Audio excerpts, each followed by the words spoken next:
20 jusqu'à 24 heures. 1 Samuel 10, 20 à 24 heures. Nous lisons au nom de Jésus-Christ. Samuel fit approcher toutes les tribus d'Israël et la tribu de Benjamin fut désignée. Il fit approcher la tribu de Benjamin par famille et la famille de Matri fut désignée. Puis, Saül, fils de Kis, fut désigné. On le chercha, mais on ne le trouva point. On consulta de nouveau l'Éternel. Y a-t-il encore un homme qui soit venu ici? Et l'Éternel dit, voici, il est caché vers les bagages. On courut les tirer de là, et il se présenta au milieu du peuple. Il le dépassa tous de la tête. Saül dit à tout le peuple, voyez-vous celui que Dieu a choisi? Il n'y a personne dans tout le peuple qui soit semblable à lui. Et tout le peuple poussa les cris de vive le roi. Que Dieu vous bénisse. Apparemment, les saints ne suivent pas la lecture. Sœur Eva, tu peux t'approcher dans la première chaise. Si la mer se déchaîne, si le vent souffle fort, Jésus n'a pas promis que tu vas couler. Il n'a pas promis que tu mourras. Il n'a pas promis que les ennemis vont dominer sur toi. Il n'a pas promis que le problème que tu as, c'est ça qui va t'emporter. Il n'a pas promis que les géants qui s'élèvent devant toi, c'est eux qui vont finir avec ta vie. Mais il t'a promis la victoire. Il t'a promis la réussite. Il t'a promis d'arriver dans l'autre bord. Comme c'est lui qui t'a dit, allons dans l'autre bord. Tu y arriveras au nom de Jésus. Est-ce que tu es content? Est-ce que tu es joyeux? Que Dieu vous bénisse. Que Dieu vous bénisse.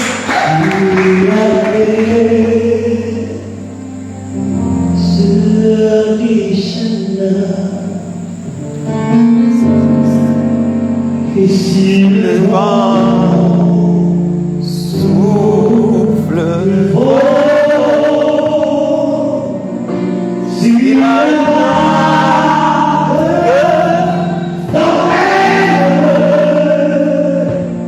n'aie pas peur de la mort.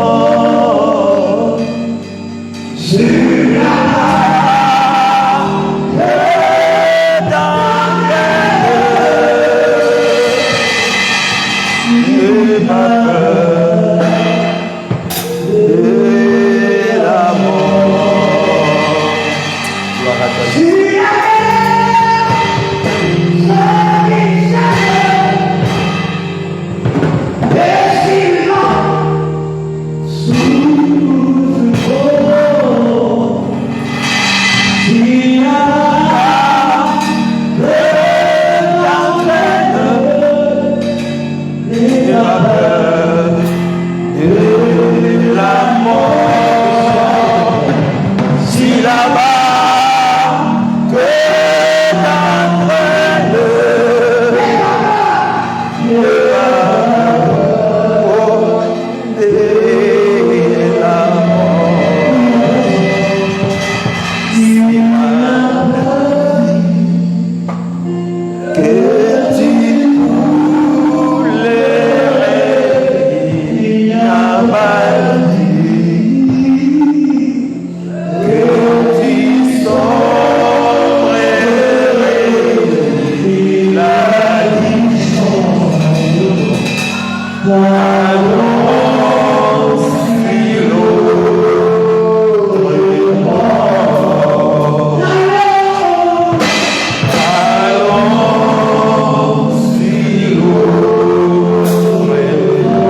bénisse. Crois aux paroles de cette cantique. Quand Dieu est avec toi, bien-aimé, rassure-toi que même si le vent soufflait fort, même si la tempête se soulevait, tu ne seras jamais submergé au nom de Jésus-Christ. Aussi longtemps qu'il est dans la barque qui te représente, bien-aimé, rien du mal ne t'arrivera. Je dis rien du mal ne t'arrivera. Même si les monstres et marais se soulevaient, même si les sirènes se soulevaient dans les eaux, tu vas naviguer jusqu'au bon port. Et tu arriveras dans la paix au nom de Jésus. Tu arriveras au bout au nom de Jésus. Ta foi ne fera pas naufrage au nom de Jésus. Oh là là, est-ce que tu me comprends? Est-ce que tu me comprends? Est-ce que tu me comprends? Que Dieu te bénisse. Que rien ne t'effraie, bien-aimé. Le Dieu que tu sers est vivant. Et il sera toujours vivant. Alors, nous vous souhaitons bon appétit. Dis à ton voisin bon appétit. Je ne te sens pas joyeux aujourd'hui. Pourquoi? Ah, bien-aimé. J'aime dire quand tu dis au voisin bon appétit, ton visage aussi doit donner l'appétit. Nous sommes à la table, non? Nous voulons manger. Mais tu souhaites au voisin bon appétit, il faut enfermer. C'est-à-dire que tu n'as pas besoin qu'il mange. Ah? Reprends, dis bon appétit avec gentillesse. Nous sommes à la table de Salomon. Plusieurs sont de nourriture pour construire notre vie spirituelle. Mais il faut savoir que quand on mange cet aliment spirituel qui est l'évangile éternel, la parole de la vérité, cette nourriture nous donne la force spirituelle, non pas seulement spirituelle, physiquement, c'est une nourriture qui résout aussi les problèmes. Que Dieu vous bénisse. Que Dieu vous bénisse. Parce qu'un jour, Jésus était à table. Les gens de mauvaise vie sont venus à lui, mangeant avec lui, et cela pouvait indigner les pharisiens. Ils ont dit aux disciples, comment votre maître mange-t-il avec les gens de mauvaise vie? Jésus va répondre, ce ne sont pas ceux qui se portent bien qui ont besoin de médecins, mais ce sont les malades qui ont besoin de médecins. Donc Jésus appelait les gens de mauvaise vie les malades. Mais la nourriture qu'ils mangeaient, c'était le médicament pour guérir leur maladie. Que Dieu vous bénisse. Nous croyons qu'il y a la nourriture ici qui va guérir tes maladies spirituelles, les maladies de ton âme. Et ça ne s'arrêtera pas là. Même physiquement, je t'assure que tu seras guéri. Quelqu'un croit à la guérison ici? Quelqu'un croit à la guérison ici? Quelqu'un croit à la consolation ici? Est-ce que quelqu'un croit à la consolation? Tu le recevras au nom de Jésus. Tu le recevras au nom de Jésus. Pendant que tu acclames Dieu, il te guérit déjà. Pendant que tu l'acclames, il te console déjà. Pendant que tu l'acclames, il te donne la solution déjà. Pendant que tu l'acclames, les démons sortent au nom de Jésus. Pendant que tu l'acclames, le ciel tombe. Les liens sont coupés. Les démons sont paniqués. Les sorciers sont paniqués. Pendant que tu l'acclames, ils sortent de leur tombeau au nom de Jésus-Christ. Que Dieu te bénisse. Que Dieu te bénisse. Alors, bien-aimés, nous n'avons pas une autre personne à vous présenter. Parce qu'il y a un seul qui est le plus beau de tous, qui pouvait être représenté dans l'ombre. Il y a un seul qui est le plus lancé et lancé de tous. Et c'est cet homme que nous vous présentons. Et je vous assure que c'est un homme qui vous aime beaucoup. Il vous aime plus que tout amour de ce monde. Et je parle à quelqu'un. C'est un homme spécial. Nul n'est comme lui dans les cieux, sur la terre et sous la terre. Et l'homme que je vous présente, ce n'est pas un Américain. Ce n'est pas un Congolais. Ce n'est pas un Ivoirien. J'aime dire ça. Ce n'est pas un Nigérien. Ce n'est pas un Rwandais. L'homme que je vous présente, c'est celui dont il est attesté qu'il est vivant, il a existé avant toute existence et il demeure éternellement. Oui, bien-aimé, l'homme que je vous présente ce soir, c'est l'homme qui a attesté qu'il a existé avant toute chose. Il est l'ancien des jours, le rocher des âges. Mais laisse-moi vous dire que c'est un homme qui ne vieillit jamais, quoi qu'il soit le plus âgé de tout le monde. Il ne vieillit pas. il ne se fatigue pas, il ne tombe pas malade. Il s'appelle Jésus-Christ. Il s'appelle Jésus-Christ. Il s'appelle Jésus-Christ. Oh là là. Et donc, dès sa naissance jusqu'à sa mort, il n'est jamais tombé malade. C'est comme ça que c'est en son nom que nous sommes guéris. C'est en son nom que nous sommes sauvés. C'est en son nom que nous avons tout ce dont nous avons besoin. Nous ne croyons pas à un mortel. Nous croyons au vivant. C'est comme ça que nous estimons aussi que nous sommes des vivants. Parce que nous croyons à celui qui est attesté qu'il est vivant. Que Dieu vous bénisse. Qu'il vous soit favorable. Alors, remarquez, je serai bref pour qu'on prie. D'accord?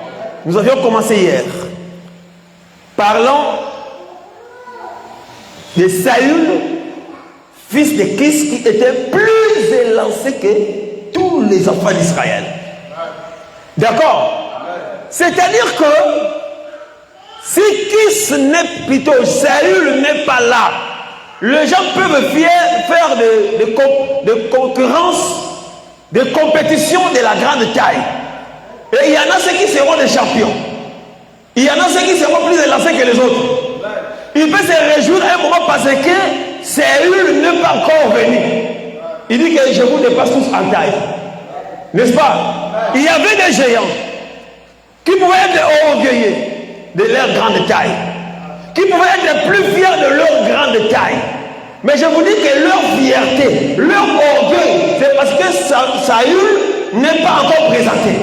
Mais quand Saül se présente, tous les géants deviennent comme des nains. Ils deviennent des petits de taille. Parce que lui dépassait tout le monde en taille. Qui est cet homme qui peut dépasser tout le monde en taille? J'avais dit que les gens qui sont plus élancés ne font pas de débats sur la taille. C'est déjà comme des mermouzes. Nous autres, attends, toi tu es songi, frère. C'est déjà comme nous là. Et les autres qui étaient là, qui font les débats. Non, je te dépasse. Il fait comme ça, je te dépasse. N'est-ce pas? Oh, est-ce que j'ai mens? Même parmi les femmes, les jeunes filles font les débats de taille souvent. Non, je suis plus élancé que toi. Non, je suis plus élancé. Mais tu trouveras une fille plus élancée, elle ne fait pas de débats comme ça. Qu'est-ce qui fait ça? Saül, lui, n'avait pas à se comparer à quelqu'un. Sa présence parlait. Sa présence faisait taire tout le monde. Qui que tu sois, quand il arrive là, silence. Tu ne feras pas de débat de taille avec lui. N'est-ce pas? Comme j'avais dit dans cette église, tu feras des débats de taille avec Kofi. Viens d'abord. Que les gens qui suivent en ligne te voient d'abord. Ils vont comprendre qu'on a des géants ici en Côte d'Ivoire. Je vous bénisse. Imaginez, ça c'est combien de mètres? Maintenant, moi je dois faire débat sur la terre avec lui. Est-ce que je suis fou ou comment?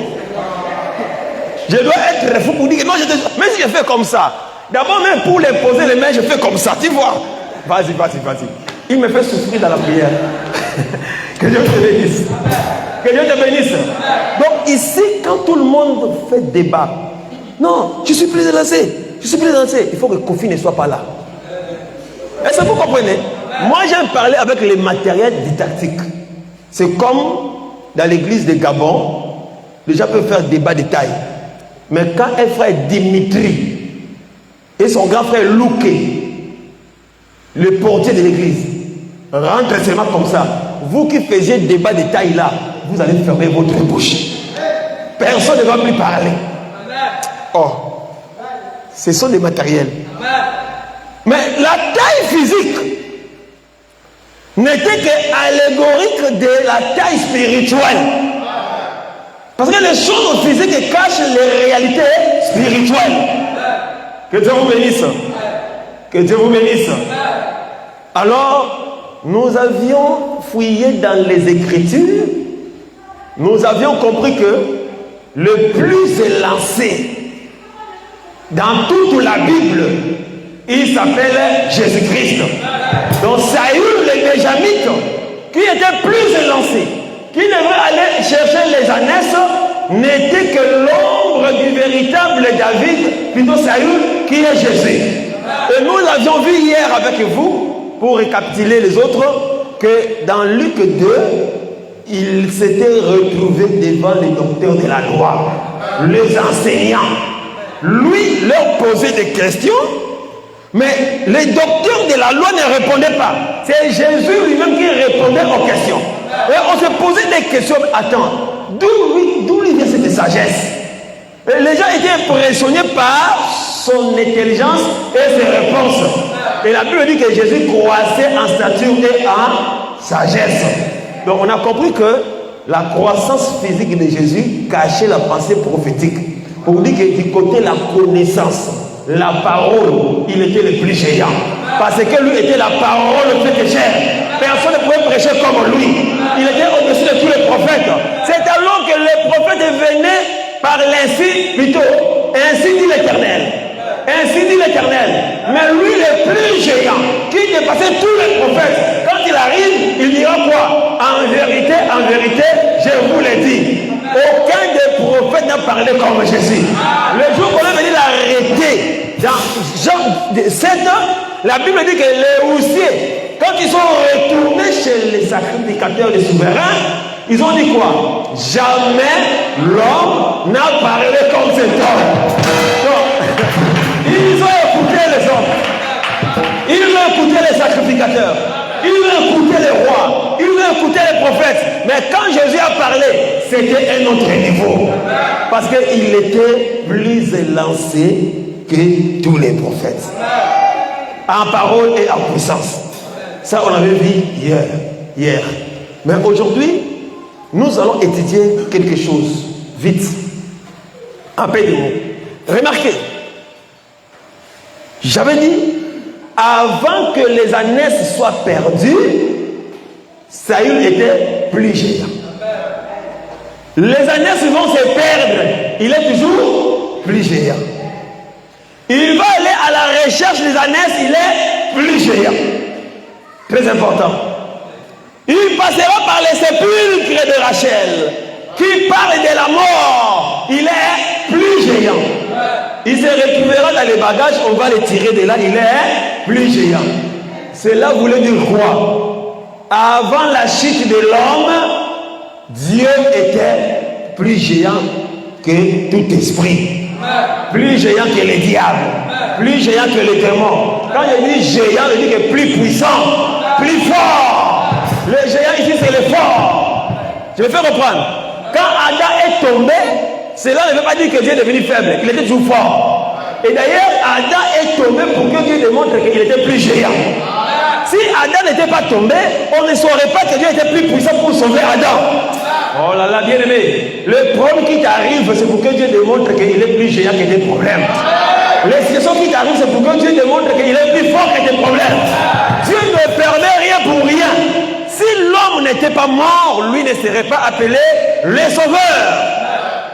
Tu as compris? Tu as compris? Il avait la tribu sauveur. La tribu Seigneur avec lui. Il était en lui, il gardait en lui le Jéhovah Rapha, le Dieu qui guérit. Mais quand l'homme ne tombe pas malade, lui ne manifestera pas la puissance de la guérison. C'est pourquoi, état géant, il fallait que les ânesses soient perdues pour que sa grande taille rentre en scène. Tu as compris maintenant? Est-ce que tu as compris? Il fallait que les ânesses soient perdues pour que les potentialités, les capacités cachées dans Saül se mettent en œuvre.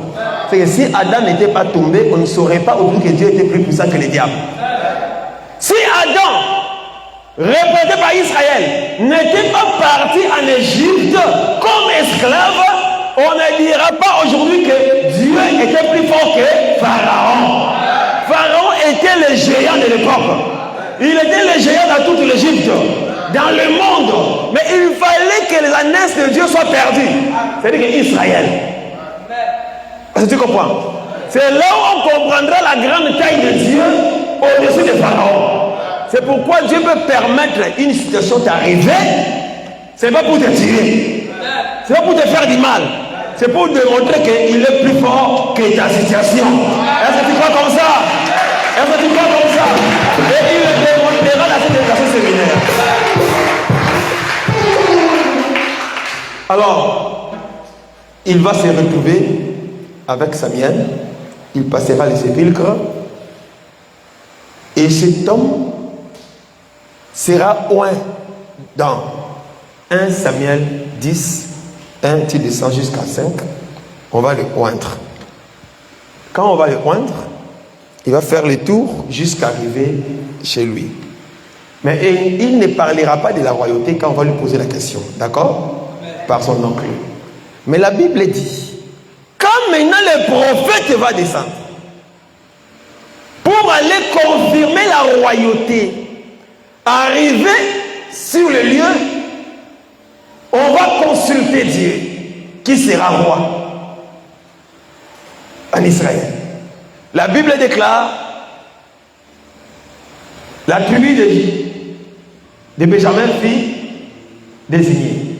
D'accord? Dans la tribu de Benjamin, la famille de son père fut désignée. Dans cette famille, on cherche qui est le roi, on ne le trouve pas. On va consulter de nouveau l'Éternel. Et quand on va les consulter, écoutez, la Bible dit qu'on posera la question, il n'y a pas une autre personne qui soit venue ici. L'Éternel va dire qu'il est caché derrière les bagages. Dans d'autres versions, on dit qu'il est caché dans les bagages. D'autres aussi disent que parmi les bagages, c'est la même chose. Maintenant, on dit qu'on envoya, on courit les tirer des bagages. On va maintenant parler des bagages. D'accord? On est allé les tirer des bagages. Quand on les tire des bagages, il va se présenter devant tout le monde qui pouvait se prétendre devenir roi. Les géants qui étaient là, qui étaient fiers de leur taille. Ah, j'aime ça. Vous voyez? Mais quand on tire le monsieur de bagages, il se présente. Même quand il vient de bagages, il est plus élancé que tous. Et la Bible dit que personne n'était comme lui dans tout Israël. Oh, donc il était incomparable. Oh, qui peut être incomparable? Tu peux avoir la réponse. Saül était incomparable. C'est quoi ces bagages? Peut-être la sœur Odile peut dire que non, c'est les poulets. Hein? Parce que elle, ses bagages, si elle dit que je ne peux pas prendre les bagages, tu comprends que c'est les poulets. N'est-ce pas? Et l'autre qui vend les habits, quand il dit que les bagages sont arrivés, ce sont les habits. Parce que c'est ici notre langage ici, en Côte d'Ivoire, n'est-ce pas? Mais là-bas, il y avait des bagages. C'était quel bagage? Où on doit tirer quelqu'un qui doit dépasser tout le monde de la taille. Et c'est celui-là qui sera roi, qui va délivrer Israël de la main des Philistins. Je vais te dire ceci. Pour délivrer le peuple de la main des ennemis, tu dois être plus élancé que ce peuple et plus élancé que les ennemis qui sont en face. Oh là là. Est-ce que quelqu'un comprend ça? Alors, remarquez. Je vais te parler de l'ombre et de l'ombre et je vais sortir dans la réalité et tu vas comprendre. Je sais que l'enfant va tressaillir dans ton ventre. L'enfant va tressaillir. Est-ce que tu veux écouter l'évangile? Tu veux écouter la chose? Tu veux écouter? Que Dieu vous bénisse richement. Que Dieu vous bénisse. Je prends la première ombre. Nous allons aller ombre par ombre et nous allons descendre dans la réalité. Remarquez dans le livre de Genèse 37. Là, il est question de Joseph, que j'aime beaucoup. Vous le connaissez, non? Le fils bien-aimé de son père. Le père l'a aimé plus que les autres. Et cela a suscité la haine parmi les frères. Je profite de donner le conseil, bien-aimé. Quand le père aime un frère ou une soeur de ta famille plus que vous, il ne faut pas l'haïr. Oh, tu ne dis pas mais pourquoi? Tu ne dis pas mais pourquoi? On n'haït pas quelqu'un parce qu'on l'a aimé. D'accord? D'accord? Jésus aimait Jean plus que tous les disciples, mais on ne l'a pas haï. Au contraire, on les consultait pour connaître ce que Jésus pensait. Oh, n'est-ce pas ça? Mais dans la maison de Jacob, quand le père aime un fils plus que les autres, ça attire la haine, ça attire même la mort sur celui dont on a aimé. Mais nous voulons la maison de Jésus. D'accord? Il y a des chrétiens ici. Il y a des chrétiens ici. Remarquez Joseph à partir de 25. Genèse 37, 25. Ce monsieur, quand ses frères l'ont vu, ils ont dit que voici les faisans de songes qui arrivent. Tuons-les et on verra quels deviendront ces songes. Ah, bien-aimé, j'aime ça. On peut te tuer, on peut vouloir te tuer, mais on ne tue jamais les songes. On ne tue jamais la prophétie. La prophétie ne meurt jamais. Si Dieu a prophétisé sur toi, même la mort n'aura pas la victoire sur toi. La prophétie de Dieu a la victoire sur la mort. Quel que soit le complot, tu ne mourras pas. Alors, c'est Judas qui va proposer que on vende leurs frères. Vous me suivez? Et quand on va vendre Judas, on va les vendre sur la caravane des Ismaélites. Ces gens étaient des commerçants. Ils avaient des murs à l'ouest et autres. Maintenant, ils avaient leurs bagages. Est-ce que vous voyez? Leurs bagages du voyage. Et ils allaient où? En Égypte. Suivez-moi bien. Ils avaient quoi? Les bagages. Lisez bien. Maintenant, parmi les bagages, ils ont compris que le bagage là était suffisant. Ça manque encore un autre bagage important. Oh là là. Que Dieu vous bénisse. Ça manquait encore quelque chose. On a maintenant acheté le frère Joseph. On l'a mis parmi les bagages. N'est-ce pas? Quand on a mis de Joseph parmi les bagages, on l'amène où? Hein? En Égypte, non? Et quand il arrive à l'Égypte, remarquez, arrivé à l'Égypte, au finish, celui qui était parmi les bagages sera tiré de la prison. Quand on les tire de la prison, il sera plus élancé que tout le monde dans l'Égypte. Il est devenu le premier ministre. Oh là là, que Dieu vous bénisse. Que Dieu vous bénisse. Dieu l'a tiré. Lui qui était parmi les bagages, il est allé dans la prison. Et là, Dieu l'a tiré. Bien aimé, Dieu l'a souverainement élevé en Égypte.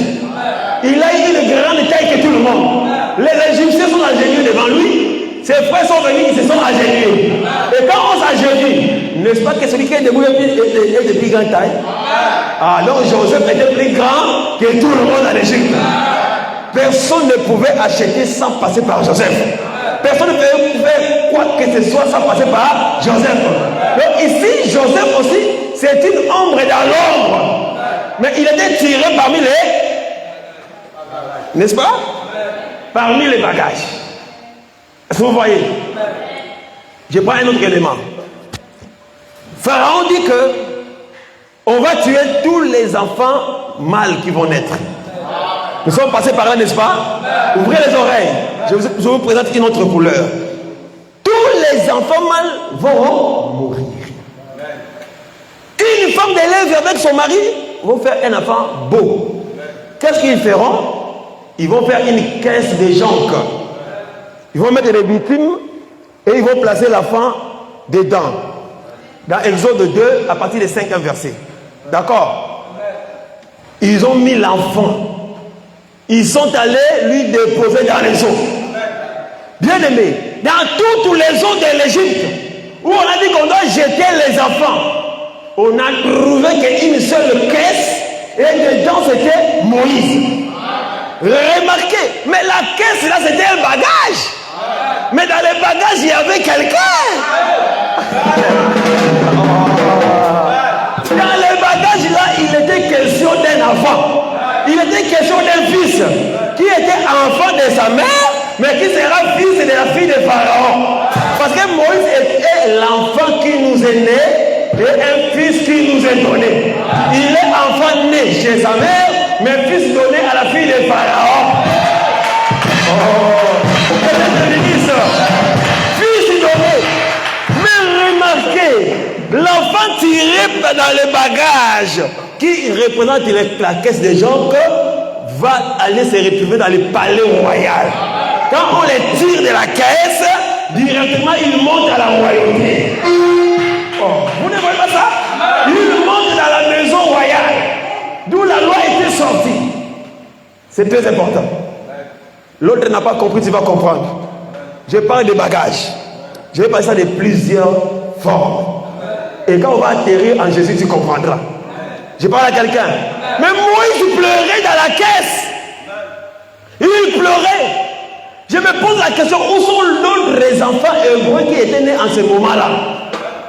On a cherché parmi tous les fils. On a trouvé qu'un seul qui était dans la caisse. Dans ce bagage-là.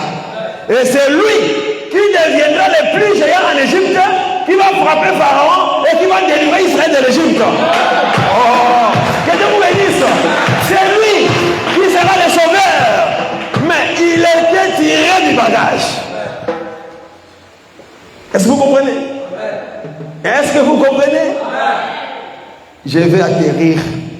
Soyez tranquilles. Je pose simplement des panneaux. Que Dieu vous bénisse. Mais il faut savoir que je tire une instruction. Pendant que Moïse était dans la caisse des gens, pendant qu'on l'a abandonné là-bas, comme un bagage, lui dedans dans les bagages, il faut savoir que Moïse pleurait. Mais les pleurs de Moïse n'ont pas anéanti la volonté de Dieu ou les plans de Dieu sur lui.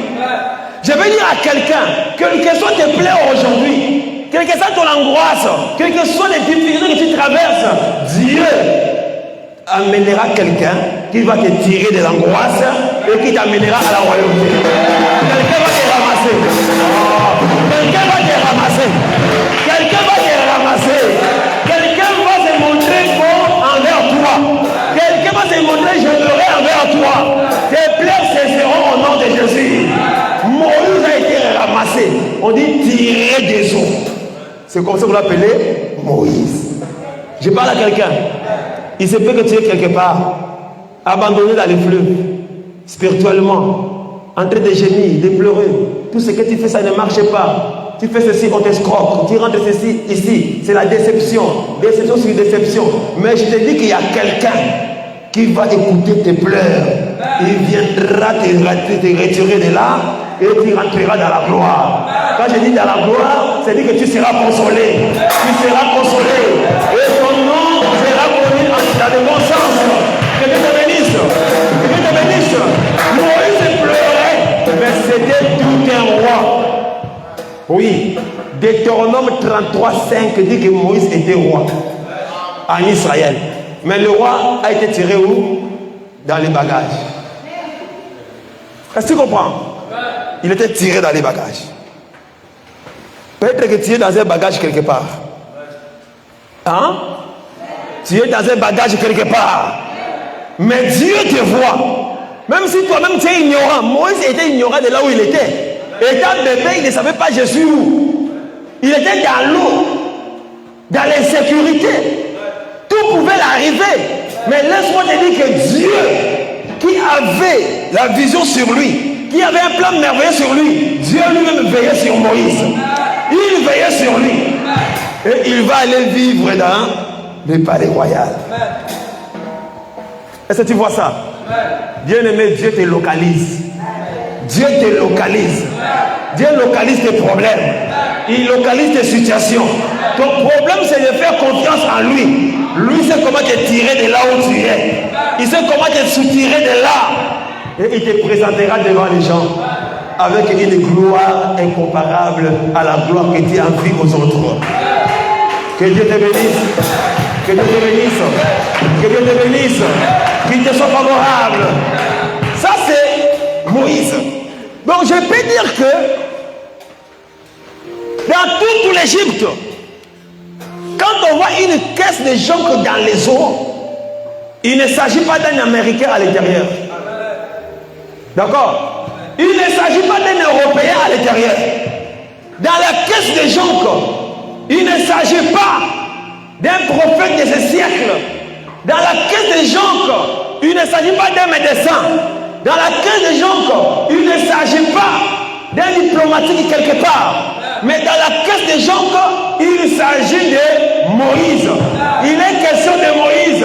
C'est pourquoi quand Jésus est venu, ah, gloire à Jésus. Dans Hébreux 10, Jésus entra dans le monde.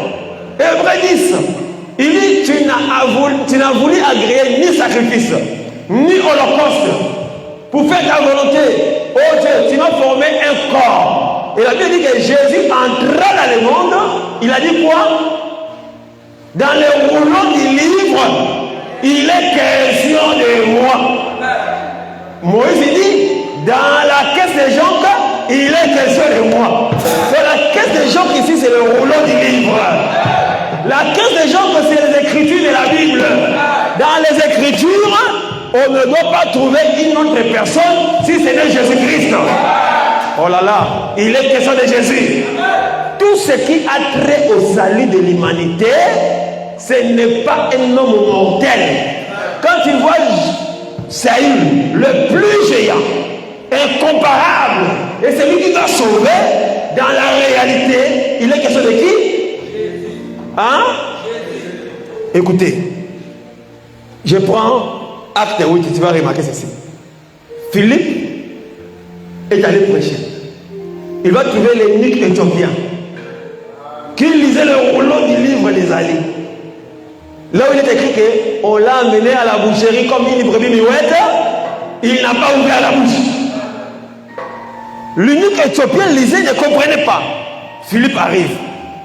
Il lui pose la question. Qu'est-ce que tu lis? Est-ce que tu comprends ce que tu lis? J'ai aimé la sincérité de ce chef.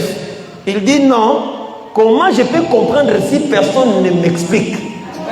Il pose la question. Est-ce que le prophète parle de lui-même? Il était comme une brebis qu'on amenait à la boucherie où il parlait d'une autre personne. Philippe lui dit que le prophète ne parlait pas de lui-même, mais il parlait de Jésus-Christ. C'est là où il a cru, il était sauvé. Que Dieu te bénisse. Que Dieu te bénisse. Donc tout ce qui a trait au salut, c'est d'abord Jésus. Aucun pasteur ne te sauvera. Ne sois pas fanatique des pasteurs. Ne sois pas fanatique des églises. Sois fanatique de la parole de la vérité. Sois fanatique de l'enseignement. C'est l'enseignement qui va te sauver. Ne soutiens pas les hommes. Soutiens la parole de Dieu. Sois derrière la parole de Dieu. Sois derrière Jésus. Pas les hommes. Que Dieu te bénisse.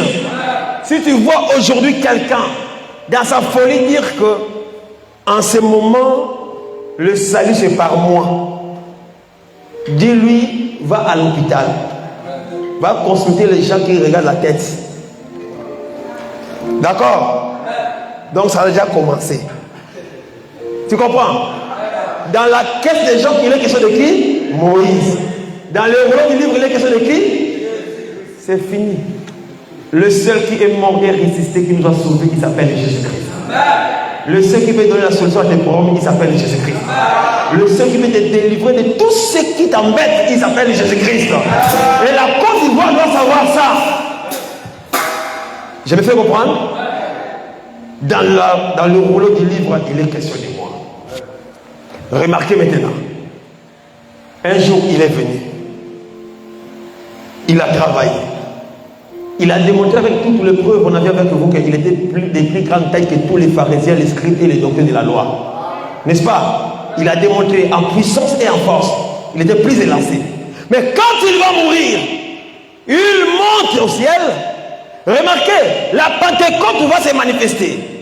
Le jour de la Pentecôte, c'était un problème. Remarquez. On a tiré Saül où? On a tiré Saül où? Parmi les bagages, non? Et quand il est sorti, il était plus élancé que tout le monde. Remarquez le jour de la Pentecôte. Quand le Saint-Esprit est descendu, les gens étaient comme ivres. Les gens parlaient en langue. Et ils ont dit que non, ils sont ivres, ils sont ivres. Pierre prend la parole avec les 11. Là, dans Acte 2, à partir des 22, vous descendez. La Bible dit que non, ces gens ne sont pas ivres comme vous les supposez.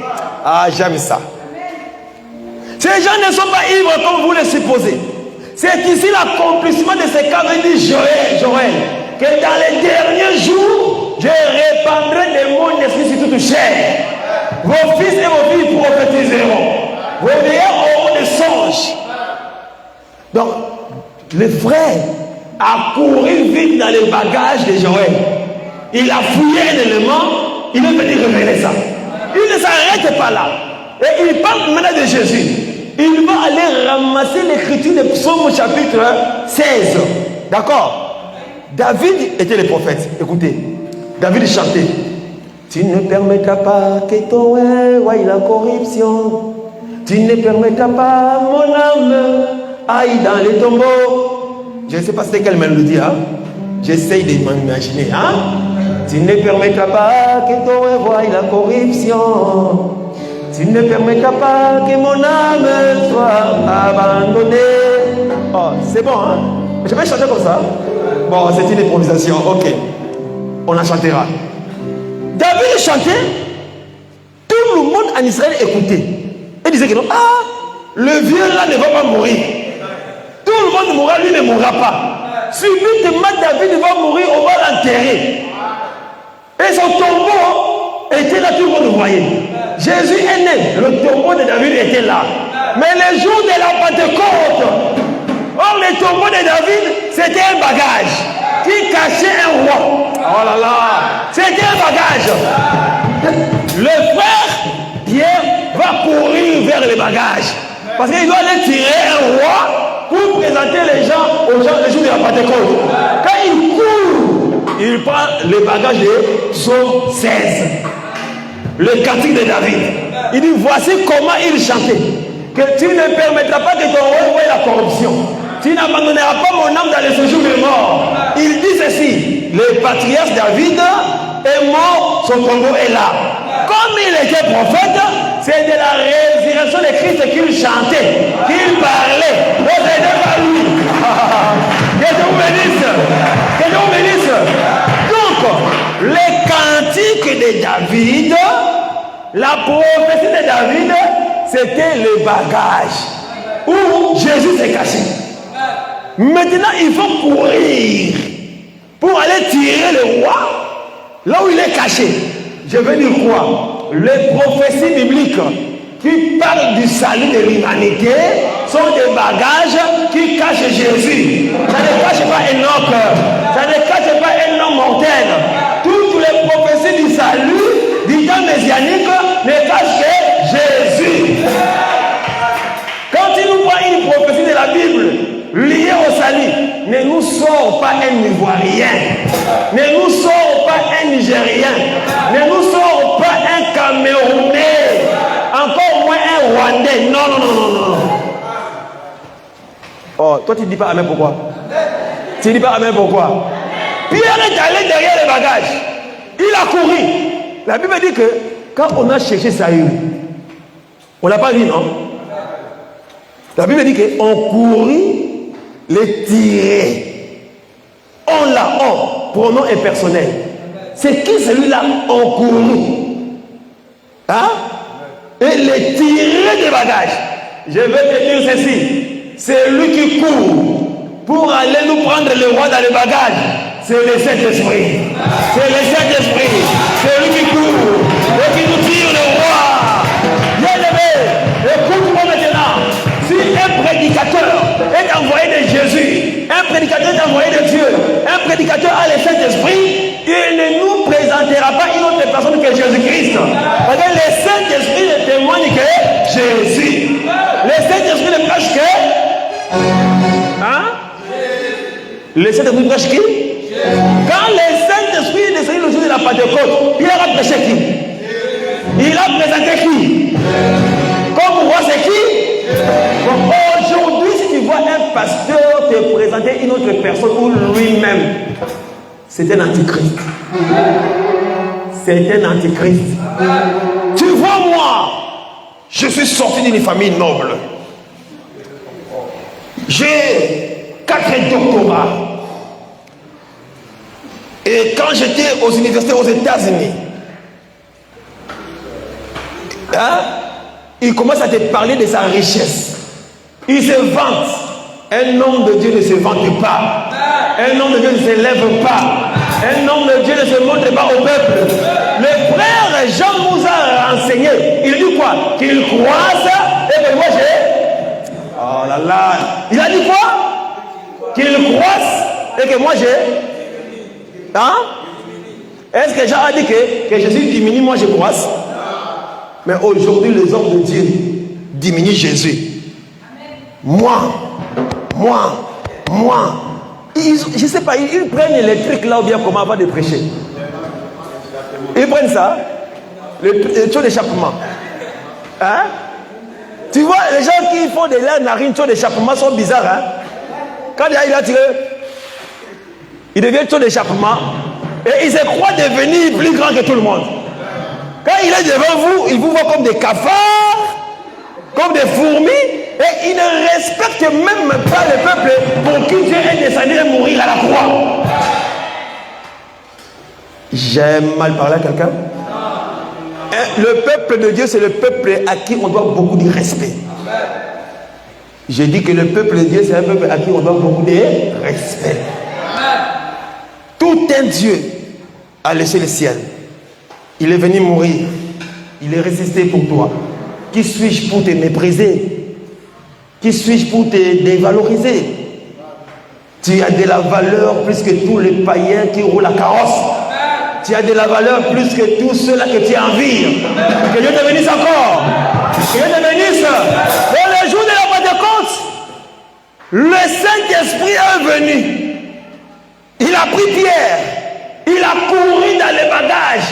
Parce qu'il était question de présenter le roi. Le roi qui règne à l'église aujourd'hui. Dans l'église, il n'y a pas de roi. Il n'y a pas trois, il n'y a pas quatre. Il y a un seul roi, il s'appelle Jésus. C'est lui qui doit régner dans ton cœur, dans ta vie, dans tes activités, dans ta maison. Jésus doit régner.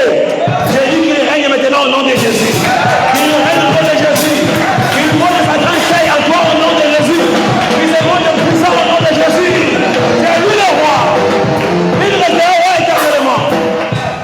Aujourd'hui, roi dans l'église. Après l'enlèvement, après la guerre d'Armageddon, il sera roi dans les milléniums. C'est là où il sera le roi des rois. Parce qu'aujourd'hui, Jésus n'est pas roi des rois. Il est le roi dans l'église. Parce que dans la vie de ces gens-là, ce n'est pas lui qui règne. Ils ont leur personne qui règne là-bas. Mais dans l'église, dans les enfants de Dieu, le roi s'appelle Jésus-Christ. Et Jésus, quand il est tiré, il est présenté, les gens eurent le cœur vivement touché. Ils ont dit, oh frère, que ferons-nous pour être sauvés? Quand on présente le roi bien-aimé, la repentance doit se manifester. Quand on présente le roi, on donne de gloire au roi. Les gens se sont repentis. Parce qu'ils ont vu la grande taille de celui qui est sorti des bagages. Ils ont compris que nul n'est comme lui. Même les sorciers de nos familles sont petits. Même les marabouts sont petits. Les magiciens sont petits. Ceux qui en veulent à nos vies sont petits. Nos problèmes sont petits. Nos difficultés sont petits. Les maladies sont petites. Il est plus de lancer. J'ai dit à quelqu'un maintenant ceci. Écoutez, je vais dire à quelqu'un, le péché qui t'accable là, le péché qui te lie jusqu'aujourd'hui est petit devant le nom de Jésus. Il suffit que tu crois qu'il sera délivré au nom de Jésus. Il suffit que tu crois et Dieu va te délivrer au nom de Jésus. Tes défauts sont petits devant Jésus. Il n'y a pas un péché que Jésus ne peut pas pardonner. Parce qu'il est de plus grande taille que tous les péchés. Je parle à quelqu'un. C'est lui qui pardonne. J'ai dit tout péché. Il pardonne. Il suffit que tu reconnaisses quand on te présente le roi. Comme le jour de la Pentecôte, on l'a tiré, on l'a présenté. Les gens se sont repentis. Ils ont reçu le salut. Que Dieu vous bénisse. Que Dieu vous bénisse. Salut était tiré. Je vais maintenant t'exhorter pour aller conclure. Tiré par les bagages. Remarquez, on a cherché, on a tiré au sort. La famille vit désignée où il devait sortir. Mais on chercha, on ne le trouva pas. On est allé lui chercher dans les bagages. En sous-entendant que comme il est écrit dans d'autres versions, il était caché. Lui qui était caché, C'est lui qui sera plus grand de taille que tout le monde. Lui qui était caché, c'est lui qui doit régner. Bien-aimé, il y a des gens qui se présentent. Peut-être pour récupérer tes opportunités. Même si tu es caché, tes opportunités ne seront pas données à d'autres personnes. Oh là là! Ne seront pas données à d'autres personnes. Personne ne volera ta grâce. Personne ne volera ta place. Je dis à quelqu'un, ta place restera ta place. Tes galons resteront tes galons. Tes enfants resteront tes enfants. Autant convenable, tu auras des enfants au nom de Jésus. Autant convenable, tu auras ton mari au nom de Jésus. Autant convenable, tu auras ta femme au nom de Jésus. Oh là là! Est-ce que tu crois à ça? Tu crois à ça? Ton bonheur restera ton bonheur. Tu es caché quelque part. Mais Dieu n'est pas pressé. Pour prendre ce qui est à toi et donner à celui qui est présent maintenant. Dieu va attendre. Les gens vont attendre pour te voir pour toi là. Ils vont se fatiguer. Je dis que ce qui est à toi sera à toi. Ce qui est à toi sera à toi. Ce qui est à toi va te revenir. Dieu te bénisse. Dieu te bénisse. Dieu ne te trompera jamais. Prendre ta grâce et donner à ton oncle, jamais. Prendre ta grâce et donner au voisin, jamais. Prendre ta bénédiction et donner à un voisin ou voisine, jamais. Dieu connaît que la chose t'appartient. Quel que soit le temps que cela fera, la chose va t'arriver. Dieu va t'attirer là où on t'a caché. Ici, je change de forme maintenant. Écoutez, je change. Ici, là où on t'a caché par les sorciers, pour que tu ne voies pas le bonheur, Dieu ira te tirer de là et tu verras ton bonheur. Voilà Jésus. Là où on t'a caché, pour que tu vives toujours dans le mal, dans le péché, dans le paganisme, Dieu qui connaît que tu es son fils, tu es son élu, il te voit là où tu es caché. C'est-à-dire qu'il enverra quelqu'un pour te chercher de là, il te tirera, il va t'attirer et tu monteras ta gloire. Tu vas servir Dieu. Que Dieu te bénisse. Tu es un homme de Dieu. Parfois tu ne le sais pas. Tu es une servante de Dieu. Tu ne le sais pas. Tu es caché parmi les païens, caché parmi les infidèles. Dieu te voit. Pendant que je prêche, il t'appelle, il t'attire. Tu dois sortir. Tu dois sortir. Voilà. Tu dois sortir pour les servir comme il le veut. Est-ce que quelqu'un comprend ce que je dis? Quelqu'un comprend ce que je dis? Bien-aimé, la vie que tu mènes là, ce n'est pas ta vie. Ce n'est pas ta vraie vie. Douleur dans le cœur, le chagrin, l'oppression à tout moment. Je t'assure que tu es quelque part. Tu es quelque part. Mais Dieu te voit là où les gens ne voient pas. Écoutez. La Bible dit, personne ne voyait Saül. Mais il fallait qu'on consulte Dieu de nouveau. Et c'est Dieu qui dira que le voilà là-bas derrière les. Donc celui qui voit Saül, c'est qui? Celui qui voit Saül, c'est qui? Celui qui te voit, c'est qui? Bien aimé, Dieu connaît. Là où tu es amarré dans des marmites diaboliques, dans des canaries de magiciens, dans des canaries de ces gens-là, des marabouts, Dieu voit. Dieu voit. Là où on a caché ton identité, Dieu voit. Là où on a caché ton avenir, Dieu voit. Oh là là. Dieu voit. Dieu voit. Mais laisse-moi te dire que là où Dieu te voit, il a un calendrier spécial pour toi. Alléluia. Il a un calendrier spécial. Il a un calendrier spécial. Ce calendrier-là ne ratera jamais. C'est lui qui gère les temps. C'est lui qui gère les circonstances. Il a un programme sur toi. Dieu ne met de plaie au plus. Maintenant, tu t'attires déjà. Il te fait sortir de là. Et il va te présenter devant les gens. Ah, que Dieu te bénisse.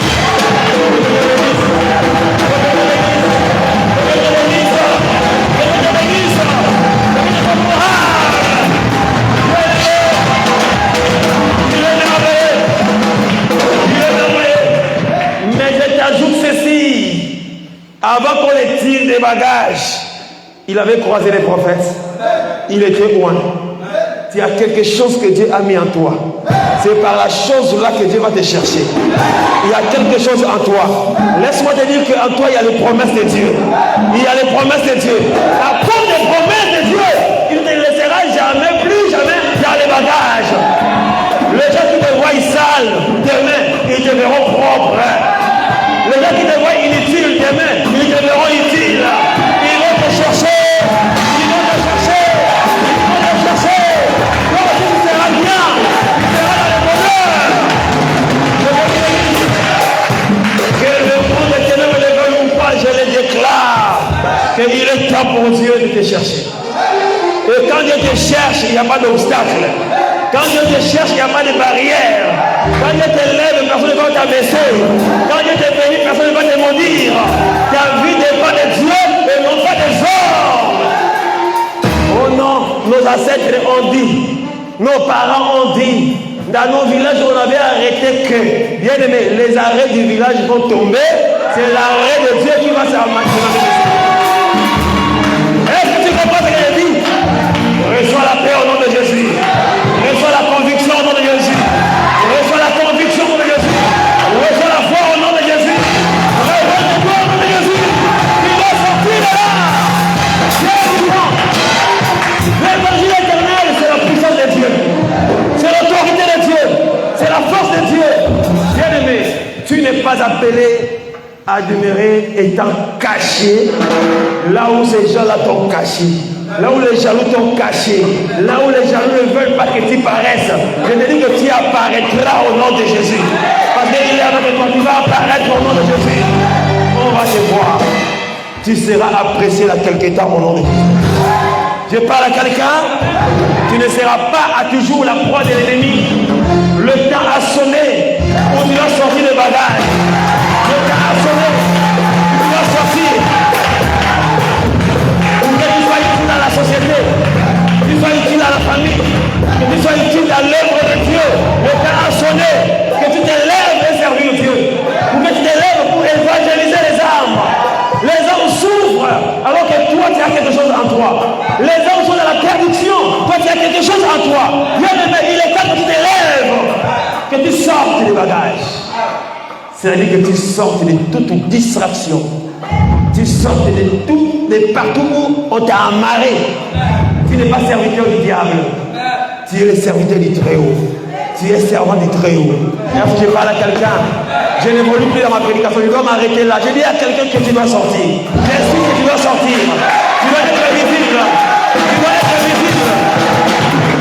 Tu dois être visible. Et quand tu sors de là où Dieu va te délivrer, tu seras de grande taille. Tout le monde va admirer ta taille. Tout le monde va admirer la chose que Dieu fera pour toi. Tout le monde sera étonné des choses qui vont se passer dans ta vie. Je te le dis au nom de Jésus. Ça ne manquera pas.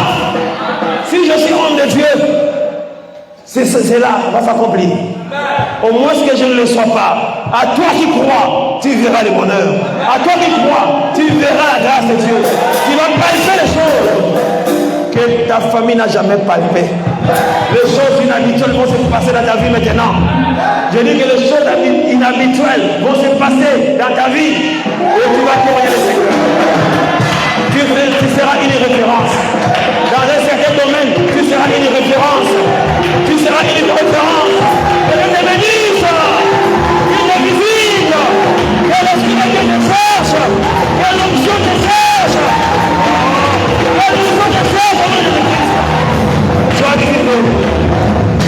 Dis à Dieu maintenant de te remplir cet esprit. Dis à Dieu, dispose-moi pour sortir de là où je suis caché. Mets-toi debout, tu commences à crier à haute voix. Dispose-moi, je veux sortir de là où je suis caché. Je suis sorti de là où on m'a amarré, dans des canaries, dans des fleuves, dans des partout dans les forêts. Dis à Dieu,